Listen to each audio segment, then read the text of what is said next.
खरगोन नगरपालिका सीएमओ कमला कोल ने कार्यभार संभालने के बाद डीजीएनए न्यूज से खास बातचीत की और बताया कि शहर के लिए क्या क्या विकास कार्यों की प्राथमिकता रहेगी।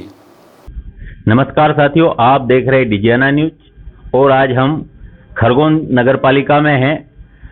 काफी समय से शहरवासी कहीं न कहीं विकास के कामों को लेके उदासीनता दिखाते थे। अभी हमारे पास ऊपर वाले की कृपा से मातृ शक्ति नगरपालिका अध्यक्ष भी है और हमारे नगरपालिका सीईओ साहब कमला कौर जी भी है। सीएमओ साहब, आपका खरगोन जिले में डीजीएनए परिवार की ओर से हार्दिक हार्दिक अभिनंदन है। धन्यवाद। और मैं खरगोन नगरवासियों को भी सादर नमन करती हूँ कि मुझे इस शहर में कार्य करने का अवसर प्राप्त हुआ है। तो मैं निश्चित तौर पे अपनी पूरी निष्ठा से शहर के चहुमुखी विकास के लिए कार्य करूंगी और जो भी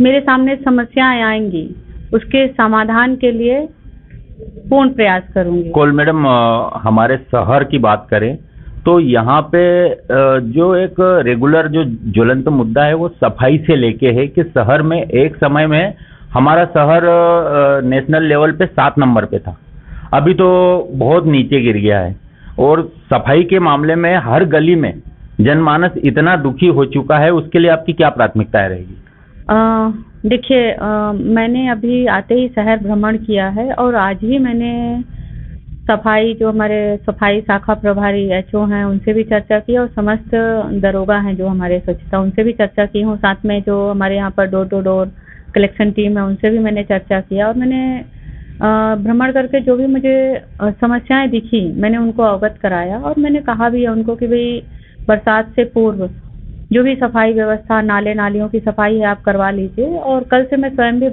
फील्ड पे रहूंगी। तो ये ट्रैफिक बढ़ा है तो कहीं ना कहीं जो काफी समय से रिंग रोड की मांग उठ रही है, वो रिंग रोड को ऐसा भी कहा जा रहा है कि बजट आया भी तो चले गया, अभी तक वो बनी नहीं। क्या आप इस कार्य को प्राथमिकता देंगे?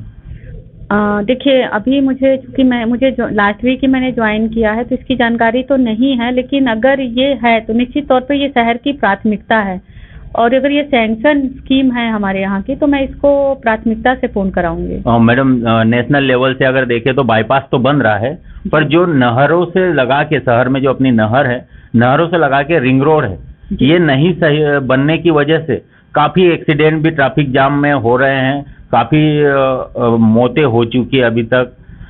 शहर वासियों की ऐसी अभिलाषा है कि आपके आने के बाद शायद इस काम को आगे बढ़ाया जाए। बिल्कुल बढ़ाएंगे। और मैडम, एक बात ये भी आती है, क्योंकि हम इसके लिए पुष्टि नहीं करते कि 50 सफाई गाड़ियां टेंडर में है, चल रही है ग्राउंड पे सिर्फ 20 नहीं चलने के बाद भी सभी चीजें कागजों पे हो रही है। क्या इसके बारे में आप बताएंगे कुछ? अभी तो इसकी जानकारी नहीं है मुझे, मैं दिखवाती हूँ अगर कुछ ऐसा है तो। अगर 50 गाड़ियां फील्ड पे चल रही हैं तो 50 चलेंगी, इसका आश्वासन देती हूँ मैं। और मैडम, इस शहर के लिए क्या संदेश आप विशेष कर देना चाहेंगे? आपसे काफी लोगों की उम्मीद है। मातृ शक्ति हमारे जिले में कलेक्टर से लगा के आखिरी पंक्ति तक देखे तो मातृ शक्ति के हाथ में ही नेतृत्व है, जिसमें आप भी एक आदरणीय हो। हमारे शहर के लिए क्या विशेष ऐसे काम आप करना चाहेंगे जिससे जनहित के मुद्दे आसानी से सॉल्व हो?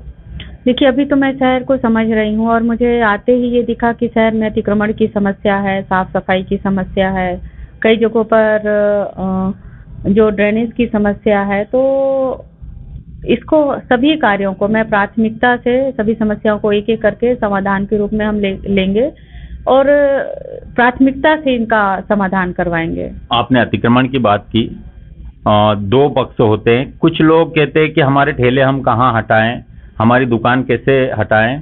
इस संदर्भ में हमने जब ट्रैफिक वालों से चर्चा की तो उनका कहना पड़ा कि नगर पालिका अगर इस मुद्दे को हमारे साथ रह के करे तो ये कार्य नगर पालिका की तरफ से होता है, हम साथ में खड़े रहते हैं। तो कहीं ना कहीं दोनों के बीच ये बात होती है। आपको मैं बता दूं, आपके टाउन हॉल के सामने ये स्थिति है कि एक समय में 4 व्हीलर निकल जाए, एसडीएम साहब और सबने मिलके इतना सही ट्रैफिक को कर दिया था। बाद में वापस उस ट्रैफिक की स्थिति हो गई है कि वाहन तो छोड़ो, पैदल निकलने में दिक्कत आती है। कुल मिला के इतने ट्रैफिक की अव्यवस्थाएं हैं और ट्रैफिक टीआई साहब ने मेरे सामने एक दो बार प्रयास भी किए, उनको हटाए, दूसरे दिन फिर आ जाते। मतलब परमानेंट वो समस्या का हल कैसे होगा? देखिए, आज ही मैंने अपने अतिक्रमण दल से चर्चा किया है। हमारे जो राजस्व प्रभारी हैं उनको मैंने निर्देशित किया है कि इस वीक आप प्रचार प्रसार कराइए, लोगों को जागरूक करिए कि भाई जो भी लोग हैं रोड में, या तो सामान विक्रेता हैं या ठेला लगा कर रखे हुए हैं या बाइक वाले हैं जो अपनी गाड़ियां खड़ी कर दे रहे हैं, तो एक हमने जो सफ़ेद पट्टी खींच के रखी है उसके अंदर वो रखें। और जो कुछ विशेष चौक है, जैसे आपने टाउन हॉल के सामने का बताया, हॉस्पिटल के आसपास का एरिया और कलेक्ट्रेट के सामने का एरिया, तो ये मैंने स्वयं भी भ्रमण किया है। तो प्रथम दृष्टया तो हम लोगों को जागरूक करेंगे, देन उसके पश्चात हम लोगों की सामग्री जब्त करेंगे, उस पर चालान की प्रक्रिया करेंगे।